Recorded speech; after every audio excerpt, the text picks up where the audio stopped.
बिस्मिल्लाहिर्रहमानिर्रहीम अस्सलाम वालेकुम। बेटा जी 7th क्लास की साइंस का चैप्टर नंबर 2 पढ़ रहे हैं हम, और आज जो टॉपिक पढ़ेंगे उसका नेम है diet effects our circulatory system. यानी जो डाइट है हमारी, जो खुराक है, वो हमारे सर्कुलेटरी सिस्टम पे इफ़ेक्ट करती है, यानी असरअंदाज होती है।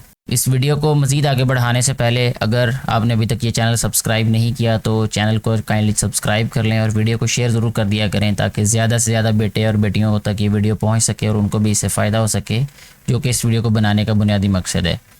यहाँ बताया ये जा रहा है हमें सबसे पहले कि our diet and lifestyle effect our circulatory system, के हमारे जो डाइट है और हमारा जो लाइफस्टाइल है, यानी हमारा जो तर्ज़ हयात है, ज़िंदगी गुजारने का तरीका है, या रोज़मर्रा की जो हमारी रूटीन होती है, वो असरअंदाज होती है हमारे सर्कुलेटरी सिस्टम पे। सर्कुलेटरी सिस्टम के बारे में हमने पूरा एक टॉपिक पढ़ा है, यानी पिछली जो वीडियो थी इससे पहले उसमें हमने सर्कुलेटरी सिस्टम के बारे में ही पढ़ा था। एंड काज मैनी डिजीज़, और बहुत सारी बीमारियों की वजह बनते हैं, such as heart attack, blood pressure, diabetes और एज़मा। ठीक है, इसको एज़मा पढ़ना है, TH जो है वो इसमें साइलेंट आपने पढ़ना है, एज़मा पढ़ें इसको, एक्सेट्रा। यानी ये जो बीमारियां हैं ये जो है वो पैदा हो सकती हैं किस वजह से, हमारी डाइट की वजह से, और इसको वन बाय वन अब हम डिस्कस करेंगे इन सारी बीमारियों को। सबसे पहले हार्ट अटैक के बारे में पढ़ेंगे, इसको कार्डियल इन्फेक्शन भी कहते हैं इसको। The heart is made of muscle cells, जो हमारा दिल है वो मसल सेल से मिलकर बना है। These cells just like other sales in the body, जो बिल्कुल ऐसे ही जैसे जिस्म के दूसरे हिस्सों के सेल्स होते हैं। Must receive oxygen and food, इनको भी चाहिए होती है ऑक्सीजन और ख़ुराक चाहिए होती है through circulatory system, circulatory system के ज़रिए। ठीक है, सर्कुलेटरी सिस्टम में क्या होता है, हमारा दिल होता है, हमारा खून होता है, और जो वेन्स होती हैं, यानी जिसमें से खून बहता है या गुज़र के हमारी बॉडी के हिस्सों तक जाता है, ये जो है वो सर्कुलेटरी सिस्टम कहलाता है। द ब्लड वेजल्स, जो खून की रगें होती हैं, नालियाँ होती हैं, which supply oxygen and food, जो कि खुराक और ऑक्सीजन मुहैया करती हैं टू द हार्ट, हमारे दिल को, आर कॉल्ड कॉरोनरी आर्टरीज़, वो कॉरोनरी आर्टरीज़ कहलाती हैं। तो यहाँ से ये डेफिनेशन भी आप लोगों ने याद कर लेनी है। इवन के सारा टॉपिक ही जो है वो इम्पोर्टेंट है ये वाला, लेकिन ये एक स्पेशली एक यहाँ पे डेफिनेशन आई है, तो ये मैंने इसलिए इसको आइडेंटिफाई कर दिया है। A hard substance called plaque, एक सख्त जो है वो मादा जिसको प्लाक कहते हैं। ये बिल्कुल ऐसे ही आप इसको समझ लें जैसे वो दांतों के ऊपर जो पीला पीला सा आ जाता है, जो लेयर आ जाती है, उसको भी प्लाक बोलते हैं। बिल्कुल वैसा ही आप इसको समझ सकते हैं कि ये प्लाक होता है। Can build up in the walls of coronary arteries, यानी उन आर्टरीज़ में ये पैदा होना शुरू हो जाता है जो कि हमारे दिल को ऑक्सीजन और खुराक मुहैया करती हैं, उन नालियों में ये बनना शुरू हो जाता है।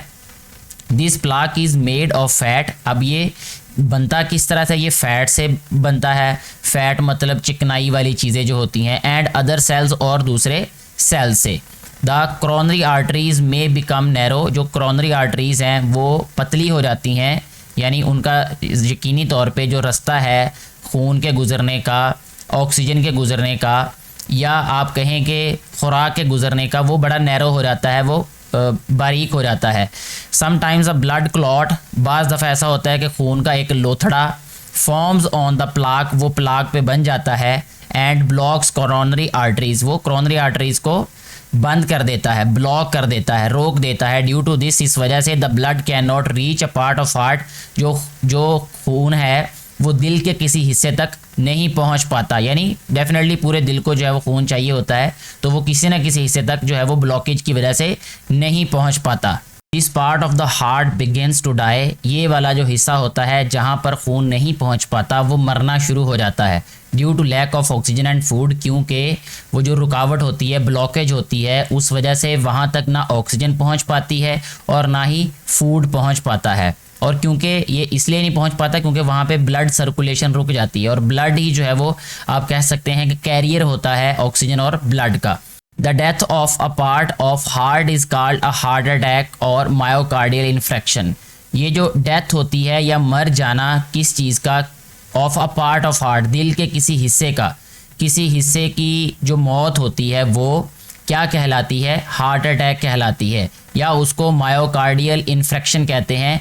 इसका मतलब भी यही है कि दिल के किसी हिस्से तक खून का ना पहुंचना और उस वजह से उसका डेड हो जाना, ये बायोलॉजिकली हम इसको मायोकार्डियल इन्फेक्शन कहते हैं और आम जुबान में हम इसको हार्ट अटैक कह देते हैं। If too much heart muscles die, अगर इसी तरह ब्लॉकेज होती रहे मसल्स में और बहुत सारे मसल्स जो हैं वो डेड हो जाएं, the heart is unable to pump the blood, तो खून जो है वो इस काबिल नहीं रहता कि वो ब्लड को सर्कुलेट कर पाए या ब्लड को पंप कर पाए, and the person could die, और इंसान जो है वो मर भी सकता है और मर भी जाता है। आपने बहुत सुना होगा ये इर्द गिर्द कि किसी को हार्ट अटैक आ गया तो उसका इंतकाल हो गया, ऐसा हो जाता है। उसकी रीज़न यही होती है कि उसके जो मसल्स होते हैं, यानी बहुत सारे मसल्स होते हैं जो हार्ट के, वो मर जाते हैं। हार्ट अटैक सिम्टम्स में इंक्लूड, अब सिम्टम्स क्या होते हैं हार्ट अटैक के, तो वो हमें बताया जा रहा है कि हार्ट अटैक के जो सिम्टम्स होते हैं वो चेस्ट पेन है, यानी छाती के अंदर दर्द होता है, शॉर्टनेस ऑफ ब्रीद यानी सांस लेने में मुश्किल पेश आती है, हैवी स्वेटिंग बहुत ज़्यादा पसीने आते हैं, etcetera, which is medical emergency. इसका मतलब ये है कि मेडिकल एमरजेंसी है, फ़ौरन जो है वो आपको कॉल करनी चाहिए हेल्प के लिए। जैसे हमारे पाकिस्तान में इदारा है 1122, तो आपको 1122 पे कॉल करनी चाहिए, और अनदर एम्बुलेंस सर्विस जिसका आपको पता हो या जो आपके करीब हो। अगर कोई हॉस्पिटल करीब है तो आपको हॉस्पिटल का नंबर जो है वो पता होना चाहिए, और घर में ऐसे एमरजेंसी नंबर्स आप लोगों को पता होने चाहिए, तो ताकि आप वक्त जो है वो उनको कॉल कर सकें। अवॉइड हार्ट डिजीज़, हम हार्ट डिजीज़ को कैसे अवॉइड कर सकते हैं, इनसे बच कैसे सकते हैं, तो इसमें कहता है act upon the following tips and keep your heart and blood vessels healthy. इन दी गई जो टिप्स हैं इन पर जो अगर हम अमल करेंगे तो क्या होगा, इससे जो ब्लड वेजल्स हैं वो हेल्दी रहेंगी और हमारा दिल जो है वो हेल्दी रहेगा, क्योंकि ब्लड वेजल्स हेल्दी रहेंगी डेफिनेटली खून की सर्कुलेशन जो है वो प्रॉपर रहेगी, और उससे जो है वो हमारे दिल को, हमारे सारे बॉडी पार्ट्स को ऑक्सीजन और फूड मिलता रहेगा, और हमारा हार्ट और बाकी सारे बॉडी के पार्ट्स इंशाल्लाह हेल्दी रहेंगे। सबसे पहला काम बताया गया है कि take foods high in fibre and low in fat, यानी जिसमें फाइबर ज़्यादा हो और फैट कम हो, यानी कम चिकनाई वाले खाने खाएं। टेक रेगुलर एक्सरसाइज, बाकायदा से एक्सरसाइज करें, वर्जिश करें। छोटे अगर आप जो है वो आपकी एज ब्रैकेट ऐसी है जैसी कि अभी आप क्लास में पढ़ रहे हैं जिस क्लास में, तो आपको डेली फिज़िकल एक्सरसाइज करनी चाहिए, यानी खेलना चाहिए, जैसे क्रिकेट हो गया, फुटबॉल हो गया, बैडमिंटन हो गया, ऐसी गेम्स जो है वो आप लोगों को कम से कम 1 घंटा ज़रूर खेलनी चाहिए। मेरी रिकमेंडेशन होती है अपने बेटे बेटियों को कि वो जितनी ज़रूरी, जितना अहम पढ़ाई को समझते हैं, इससे भी ज़्यादा ज़रूरी जो है वो अपनी फ़िज़िकल एक्सरसाइज को, फ़िज़िकल एक्टिविटीज़ को समझें, क्योंकि जब हमारी बॉडी जो है वो ठीक होगी, बिल्कुल शेप में होगी और हमारी बॉडी के सारे पार्ट्स बिल्कुल प्रॉपर वर्क करते होंगे, तभी हम बाकी ज़िंदगी के काम कर सकेंगे एहसन तरीके से। अदरवाइज़ अगर हम बायोलॉजिकली या मेडिकली ठीक नहीं होंगे तो हम दूसरा काम भी कर नहीं सकेंगे। To increase blood circulation throughout your body, exercise इसलिए लेनी है ताकि ब्लड सर्कुलेशन जो है वो ठीक रहे। Don't smoke, smoking can increase your blood pressure, तो ये जो है वो बीमारी जो है एक बीमारी ही है, इसको स्मोकिंग जिसे कहते हैं, तो इससे भी दुआ करनी चाहिए अल्लाह से, और ऐसे लोगों से दूर रहना चाहिए, ऐसे दोस्तों से, ऐसे जो है वो ऐसी गैदरिंग से, ऐसे ग्रुप से जो स्मोकर्स हों या जो लोग स्मोक करते हैं उनसे जो है वो डिस्टेंस पे रहना चाहिए, ताकि आप लोगों को भी वो कभी इस चीज़ की दावत ना दे सकें। नेक्स्ट पेज पे आते हैं बेटे। एक और इशू, एक और डिज़ीज़ जो है वो हाई ब्लड प्रेशर है, जिसे हाइपरटेंशन भी कहते हैं। इसके बारे में अब हमें बताया जा रहा है कि high blood pressure is a disorder of circulatory system, ये भी सर्कुलेटरी सिस्टम का एक डिसऑर्डर है, यानी एक बीमारी है। Blood pressure is the amount of force, blood pressure है क्या, ये इसकी डेफिनेशन है, is the amount of force exerted by blood, यानी खून की तरफ से लगाया जाने वाला वो प्रेशर है, वो प्रेशर है। प्रेशर का फोर्स पर यूनिट एरिया होता है, यानी एक जगह पर कितनी ताकत लग रही है, ठीक है, against the walls of the arteries. अब ये ताकत कहाँ लग रही है, जो खून की नालियाँ होती हैं, रगें होती हैं, उनकी दीवारों पर, ठीक है, यानी खून जो ताकत जो फोर्स रगों पर लगाता है जिनमें से वो गुजर रहा होता है वो ब्लड प्रेशर कहलाता है। If the blood pressure of a person remains above the normal value, यानी अगर एक इंसान का जो ब्लड प्रेशर है वो आम नॉर्मल सतह से ज़्यादा रहता है, नॉर्मल क्या है 80/120 होता है, यानी नीचे वाला 80 होता है और ऊपर वाला 120 होता है, इससे अगर ऊपर रहे तो the condition is called high blood pressure और हाइपरटेंशन। इसको हाई ब्लड प्रेशर भी कहते हैं और इसको हाइपरटेंशन भी कहते हैं। The increased blood pressure can damage blood vessels, definitely जब ब्लड वेजल्स पे ज़्यादा प्रेशर लगेगा तो उनको बहुत ख़तरा होगा उनके फटने का। And the result may be the failure of kidneys, तो किडनीज़ के जो है वो फेल होने का इससे चांस होता है। एंड हार्ट और दिल के भी, क्योंकि दिल की रगें अगर फट जाएं या किडनी की फट जाएं जिनमें से वो खून बह रहा होता है तो डेफिनेटली बहुत बड़ा जो है वो एक नुकसान होता है। People with high blood pressure में have the symptoms such as headache, सर दर्द होता है, फटीग यानी जो है वो फटीग हम इसको थकावट कह सकते हैं, ठीक है, ब्लड विजन धुंधला सा नज़र आना, नोज़ ब्लीड नाक में से खून का बहना एक्सेट्रा। फूड्स हाई इन फैट, जो वो फूड जिनमें फ़ैट ज़्यादा होता है यानी चिकनाहट ज़्यादा होती है। हाई साल्ट इंटेक यानी नमक का ज़्यादा इस्तेमाल। Smoking, cigarette नोशी। ओबेसिटी का मतलब ये होता है मोटापा। डायबिटीज़ बेटे कहते हैं शुगर को, ठीक है, शुगर लेवल जो है वो उसके बढ़ जाने को। लैक ऑफ एक्सरसाइज की कमी यानी आप एक्सरसाइज ना करें। Raise the risk of high blood pressure, यानी ये वो वजूहात हैं जिनसे ब्लड प्रेशर जो है वो हाई हो सकता है या इससे चांस ज़्यादा हो जाते हैं कि भी आपका ब्लड प्रेशर ज़्यादा होगा।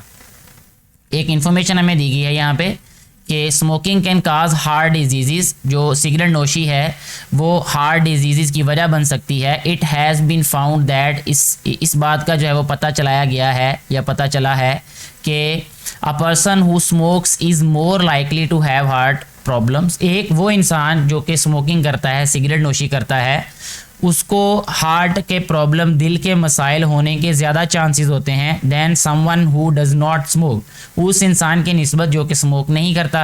अ केमिकल इन टोबैको, तंबाकू जो होता है जो कि सिगरेट के अंदर होता है उसमें एक केमिकल होता है cause blood vessels to become more narrow, वो वजह बनता है खून की रगों को, खून की शरियानों को मज़ीद पतला करने के लिए। यानी जो ब्लड फ्लो है वो डेफिनेटली जब वो ब्लड वेजल्स होती हैं वो जब नैरो हो जाएंगी तो दिल को ज़्यादा जो है वो ताकत लगानी पड़ेगी उनमें से खून को गुजारने के लिए। The blood pressure of a smoker में इंक्रीज, इस तरह जो है वो जब दिल को जो है वो ज़्यादा प्रेशर एक्सर्ट करना पड़ेगा, ताकत लगाना पड़ेगी तो ब्लड प्रेशर ऑटोमेटिकली ज़्यादा हो जाएगा। The heart works harder to pump blood, जो हार्ट है जो दिल है वो ज़्यादा उसको काम करना पड़ता है, हार्डली उसको पंप करना पड़ता है खून को through these narrow vessels. Heart patients are also asked not to smoke, heart patients को ये भी कहा जाता है जब आप डॉक्टर्स, अगर कभी आपका इत्तेफाक हुआ हो, हार्ट के जो डॉक्टर्स होते हैं, हार्ट सर्जन्स होते हैं, जब वो सर्जरी करते हैं या हार्ट के पेशेंट को जो है वो ट्रीट कर रहे होते हैं तो वो डेफिनेटली ये कहते हैं कि भी स्मोक नहीं करें। Why cigarette brand should not be advertised, इनकी जो है वो तशहीर क्यों नहीं होनी चाहिए, जो इश्तिहारबाजी इनकी क्यों नहीं होनी चाहिए, इसकी वजह यह है कि ये जो एडवर्टीज़मेंट होती है ना ये अट्रैक्ट करती है लोगों को, because advertisement attract people, that's why it must not be advertised.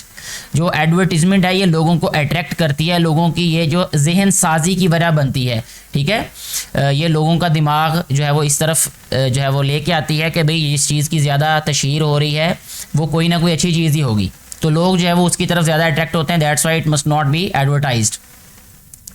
Next जो है वो जो बीमारी है जिसके बारे में हमें बताया गया है वो है diabetes. Diabetes is a disease, ये एक ऐसी बीमारी है in which a person has high blood sugar, उसमें उस इंसान में जो उसका खून होता है उसमें शुगर लेवल जो है वो बढ़ जाता है, यानी खून के अंदर जो शुगर लेवल होता है वो बढ़ जाता है। Because is body does not produce enough insulin, क्योंकि उसकी जो बॉडी होती है वो इतनी इंसुलिन नहीं बनाती कि उससे जो बॉडी के अंदर खून है उसका शुगर लेवल जो है वो कंट्रोल हो, क्योंकि जो इंसुलिन होती है वो बॉडी के अंदर शुगर लेवल को कंट्रोल करती है। Insulin is the chemical, insulin है क्या, यहाँ पे बताया गया है कि इंसुलिन इज़ द केमिकल, ये एक ऐसा केमिकल होता है that is produced in our pancreas, जो हमारे लबलबा में पैदा होता है। ठीक है, अल्लाह ताला ने ये जो पैंक्रियाज बनाया है ये खारिज करता है इंसुलिन को, और इंसुलिन जो है वो हेल्प करती है to decrease blood sugar.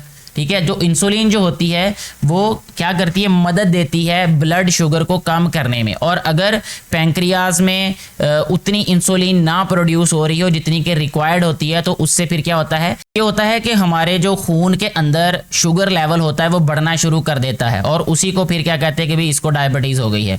Loss of weight, खून का लॉस ऑफ वेट, वज़न का कम होना, फ्रीक्वेंट यूरिनेशन, बहुत ज़्यादा पेशाब का खारिज होना, एक्सेसिव थर्स्ट, बहुत ज़्यादा प्यास लगना, एंड हंगर, और भूख का लगना, यानी ज़्यादा भूख और प्यास का लगना, etcetera are some of the symptoms of diabetes. ये डायबिटीज़ के जो है वो सिम्टम्स हैं, अलामात हैं उसकी। If the patient does not control the level of blood sugar, अगर जो एक मरीज़ है वो ब्लड शुगर लेवल को जो है वो कंट्रोल नहीं करता, ही और she may be at the risk of loss of eyesight, उसको ये मसाइल हो सकते हैं कि उसकी आईसाइट जा सकती है, यानी अंधा हो सकता है, नाबीना हो सकता है, या आँख की उसकी बीनाई जा सकती है, एंड हेयरिंग, और सुनने की जो सलाहियत है उस पे भी असर हो सकता है। हार्ट अटैक, उसको हार्ट अटैक हो सकता है। गम डिजीज़, जो मसूड़ों का दर्द होता है, मसूड़ों की बीमारियां होती हैं वो उसको हो सकती हैं। किडनी डिसऑर्डर, उसकी जो किडनी है उसका मसला हो सकता है, एक्सेट्रा वगैरह वगैरह। A person can control his और हर ब्लड शुगर लेवल, एक इंसान जो है वो अपने ब्लड शुगर लेवल को कंट्रोल कर सकता है बाय टेकिंग मेडिसिन को लेके, ईटिंग प्रॉपर डाइट, अच्छी जो है वो डाइट लेके, प्रॉपर डाइट लेके, यानी खुराक उसकी अच्छी हो, एंड टेक एक्सरसाइज, और एक्सरसाइज करके, वर्जिश करके। Carbohydrates have a big impact in our blood sugar level, जो कार्बोहाइड्रेट्स होते हैं जिन्हें नशास्तादार ग़ज़ाएँ कहते हैं, वो उनका बहुत ज़्यादा असर होता है हमारे ब्लड शुगर लेवल पे। Extra fats are not good, जो ज़्यादा फैट्स होते हैं वो बिल्कुल अच्छे नहीं हैं, जैसा कि चिकनाई वाली चीज़ें जिन्हें कहा जाता है। We need to take these foods carefully, हमें बड़ी एहतियात से ये जो खुराक है वो लेनी चाहिए। Some vegetables and fruits are useful for a diabetic patient, diabetic patient के लिए कुछ जो हैं वो वेजिटेबल्स और फ्रूट्स हैं वो बड़े फ़ायदेमंद होते हैं, तो वो डॉक्टर की जो है वो प्रिस्क्रिप्शन पे या डॉक्टर की जो है वो हिदायत के मुताबिक जो है वो फिर वो फ्रूट्स और वेजिटेबल्स डॉक्टर डेफिनेटली उनको रिकमेंड भी करते होंगे with the recommendation of medicines. इसके बाद जो है वो जो हमारे पास नेक्स्ट टॉपिक है, इसके बाद हमारे पास जो नेक्स्ट टॉपिक है वो है एज़मा। ठीक है, उर्दू में इसको दमा कहते हैं, दमे का मरीज़, जिसको सांस का मरीज़ भी कहते हैं, सांस लेने में जैसे मुश्किल होती है, तो एज़मा इसको कहते हैं। एज़मा इज़ एन एलर्जी, ये एक एलर्जी होती है दैट काज द एयरवेज, जो कि हवा के गुजरने के रास्ते की वजह से होती है। किस रास्ते की वजह से? ऑफ द लंग्स, यानी जो फेफड़े हैं उनमें जो हवा गुजरती है उसमें अगर कोई मसला हो जाए या कोई प्रॉब्लम हो जाए तो उस वजह से इंसान को एज़मा हो जाता है। टू स्वेल एंड नैरो, अब उस जो एयरवेज होते हैं, जो लंग्स के एयरवेज हैं, उनमें क्या मसला हो जाए, वो या तो स्वेल कर जाएं, फूल जाएं, सूज जाएं जिसे हम कहते हैं, या वो सुकड़ जाएं, सुकड़ जाने से या उनके स्वेल हो जाने से ये मसला आता है। ये अ पर्सन विद एज़मा में वीज़, तो वो क्या करता है, वीज़ का मतलब होता है सीटी के साथ जो है वो आवाज़ आती है, अगर वो सांस लेता है तो उसके साथ सीटी की आवाज़ आती है। अ विस्लिंग साउंड व्हेन ही और शी ब्रीथ्स, कफ, खांसी का होना, and feel tightness in the chest, और वो छाती को जो है वो क्या महसूस करता है, टाइट महसूस करता है, यानी तनी हुई छाती जिसे हम कह सकते हैं। The things that can cause asthma are called allergens, वो चीज़ें जो कि एज़मा की वजह बनती हैं, दमे की वजह बनती हैं, वो कहलाती हैं allergens. Dust mites, dust might का मतलब होता है मिट्टी के ज़र्रात। पोलन ग्रेन्स, पोलन बेटे आपने ये उसमें पढ़ा होगा रिप्रोडक्शन में, फूलों की, पौधों की, उसमें ये पढ़ा होगा पोलन ग्रेन्स के बारे में, छोटी क्लासेस में पढ़ा होगा। फूलों का ज़ीरा कहते हैं उर्दू में इसको। तो pollen grain and some foods may cause asthma, और कुछ जो खुराक होती है वो एज़मा की वजह बनती हैं, यानी दमे की वजह बनती हैं। Symptoms of an asthma attack may be cough, इसके सिम्टम्स हो सकते हैं कि बहुत ज़्यादा खांसी आए, शॉर्टनेस ऑफ ब्रीद यानी सांस में मुश्किल हो, वीजिंग का पहले उन्होंने बता दिया कि सीटी की आवाज़ आती है जब सांस लेता है इंसान। एक्सट्रीम डिफ़िकल्टी इन ब्रीदिंग, बहुत ज़्यादा मुश्किल होती है सांस लेने में। चेस्ट पेन होती है, छाती में यानी दर्द होता है। स्वेटिंग, उसको पसीना आता है। एंड इंक्रीज पल्स रेट, और उसकी जो पल्स रेट होती है, पल्स के बारे में हमने पढ़ा है प्रीवियस जो है वो टॉपिक में, यानी प्रीवियस लेक्चर में, कि पल्स रेट क्या होती है। 70 टाइम्स हमारा दिल जो है वो बीट करता है। तो ये हम जो है वो इसको पल्स रेट कहते हैं। एक जो नब्ज़, इंसान की जो नब्ज़ होती है ना, उसका जो रेट है उसको पल्स रेट कहते हैं। वो हमें हमारे अंगूठे के नीचे जो है वो होती है, जिसको हम फील कर सकते हैं। ये प्रीवियस वीडियो को अगर आपने देखा है तो आपको यह वैसे ही पता चल जाएगा, समझ आ गई होगी। सीवियर एज़मा अटैक में लीड टू डेथ, जो बहुत ज़्यादा सीरियस जो है वो एज़मा का अगर अटैक हो, दमे का अगर अटैक हो, तो वो इंसान मर भी सकता है उससे। It is not easy to cure asthma, इतना आसान नहीं है दमे को जो है वो क्योर करना, इसका जो है वो इलाज करना। But one can be normal, लेकिन एक इंसान जो है वो नॉर्मल रह सकता है एंड एक्टिव, और चुस्त रह सकता है इवन विद एज़मा, अगर उसको दमे का मर्ज भी हो तो क्या करना है, कहते हैं try to avoid allergens of asthma. Asthma के जो भी एलर्जेंस हैं, यानी वो उस इंसान के लिए उसको अवॉइड करे। यूज़ प्लेंटी ऑफ वाटर, बहुत ज़्यादा पानी पिए। It will give you relief, ये आपको रिलीफ देगा, सुकून देगा। On advice of a doctor की नसीहत पर यूज़ मेडिसन्स और इन्हेलर्स, मेडिसन्स इस्तेमाल करें या इन्हेलर इस्तेमाल करें। इन्हेलर जो है वो कहते हैं, यहाँ पे इन्हेलर दिखाया गया है राइट साइड पे कि an inhaler is use to relieve asthma. ये जो दमे का मसला होता है, तो जब वो प्रॉब्लम हो तो डॉक्टर हजरात जो है इन्हेलर देते हैं, जो कि रिलीफ देता है एज़मा के मरीज़ को। एक और इन्फॉर्मेशन यहाँ पे दी गई है कि transplantation, sometimes an organ in the body of a person, एक इंसान के जिस्म का कोई ऑर्गन, कोई जुज़, कोई हिस्सा में स्टॉप इट्स वर्किंग, वो अपना काम करना छोड़ देता है या रुक जाता है बिकॉज ऑफ अ डिजीज़ और इंजरी, किसी मर्ज़ की वजह से या किसी चोट की वजह से, इंजरी की वजह से। इन द पास्ट, माजी में जो हुआ हो हादसा या कोई बीमारी हो गई उस वजह से। Failure of a major organ, बड़े जो ऑर्गन्स हैं, जो अहम ऑर्गन है हमारी बॉडी में, resulted in the death of the patient, उससे इंसान की मौत भी हो सकती है। But now scientist have found the solution of this problem, अब साइंसदानों ने इस मसले का हल ढूंढ लिया है।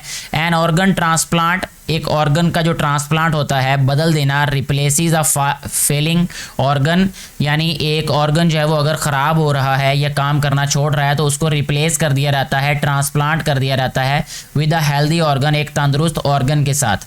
A doctor removes an organ, एक डॉक्टर जो है वो रिमूव कर देता है ऑर्गन को फ्रॉम अ हेल्दी पर्सन, एक हेल्दी, एक तंदुरुस्त इंसान के ऑर्गन के साथ, and places it in the patients body, और जो मरीज़ इंसान होता है उसके ऑर्गन को एक तंदुरुस्त इंसान के ऑर्गन से बदल दिया जाता है। The patient again lives a normal life, जो पेशेंट होता है वो एक नॉर्मल ज़िंदगी गुजारता है आफ्टर ट्रांसप्लांटेशन के बाद। Not all organs can be transplanted, सारे के सारे ऑर्गन इंसान के नहीं बदले जा सकते। Organs most oftenly transplanted are, जो अक्सर जो है वो ट्रांसप्लांट किए जाते हैं ऑर्गन, उनमें से ये ऑर्गन्स हैं। सबसे पहले बताया गया है कि किडनी है, the kidney because of diabetes और other kidney problems. The liver because of serious liver disorders, इस वजह से इसको चेंज किया जाता है। The heart because of heart failure की वजह से। A pancreas because of diabetes.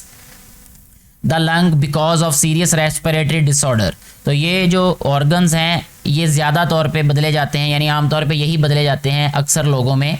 People who have organ transplants must take medicine regularly the rest of their lives to stay healthy. वो लोग जिनके ये ऑर्गन बदले जाते हैं उनको अपनी सारी ज़िंदगी फिर अद्वियात जो है वो खानी पड़ती हैं अपने आप को तंदुरुस्त रखने के लिए। Sometimes artificial organs are also use to restore a function in body of a person.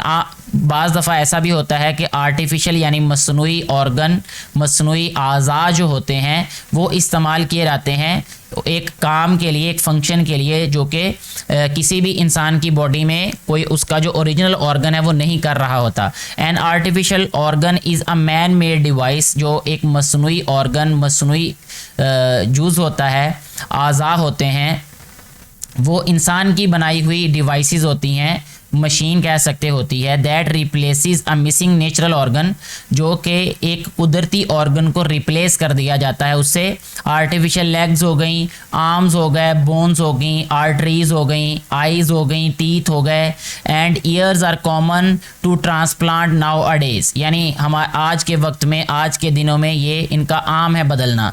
The scientist who design and build artificial body parts, वो साइंसदान जो कि डिज़ाइन करते हैं और बिल्ड करते हैं, बनाते हैं आर्टिफिशियल बॉडी पार्ट्स, मसनूई जिस्म के हिस्से, आर कॉल्ड बायोमेडिकल इंजीनियर्स, उनको बायोमेडिकल इंजीनियर्स कहा जाता है। इसके साथ ही हमारी ये जो वीडियो है ये ख़त्म होती है। मुझे उम्मीद है कि ये सारी बातें आपको अच्छे तरीके से समझ आ चुकी होंगी।